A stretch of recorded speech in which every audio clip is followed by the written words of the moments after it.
আসনে 12 বছর পূর্ণ করলেন নরেন্দ্র মোদী। একসময় গুজরাটের মুখ্যমন্ত্রী ছিলেন তিনি।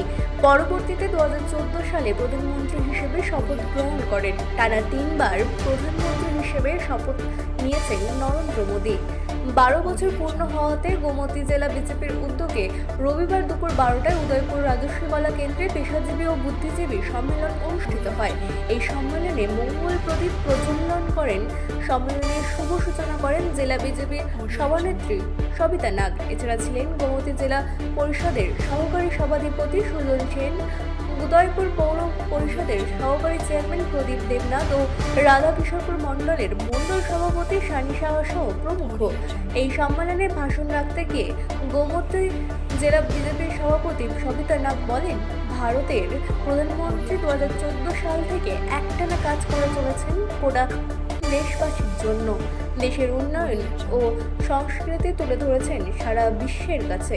বিদেশে ভারতের নাম উজ্জ্বল হয়েছে একমাত্র দেশের প্রধানমন্ত্রীর কারণে। এই রাজ্যে পরিবর্তনের পর কেন্দ্র ও রাজ্য সরকার যৌথভাবে কাজ করে চলেছে।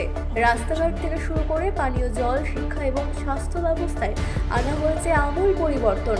আগামী দিনে দেশের প্রধানমন্ত্রী যে স্বপ্ন দেখেছেন এই দেশকে বিকশিত ভারতের পরিণত করার জন্য, সে স্বপ্ন বাস্তবে পূরণ করতে হলে এগিয়ে আসতে হবে সমাজের প্রতিটি মানুষকে। এদিন বুদ্ধিজীবী এবং পেশাজীবী সম্মেলনের গোমতী জেলার বিভিন্ন এলাকা থেকে বয়স্ক লোকদের উপস্থিতি ছিল সারা জাগানোর মতো। আমরা জানি যে দেশবাসী মোদিজির উপর আস্থা রেখে, বিশ্বাস রেখে একটা উন্নত ভারত গড়ার লক্ষ্যে মোদিজিকে প্রধানমন্ত্রী হিসাবে বসিয়েছিলেন। আমরা যদি লক্ষ্য করি যদি আমরা লক্ষ্য করি তাহলে আমরা দেখতে পাচ্ছি কি, মোদিজি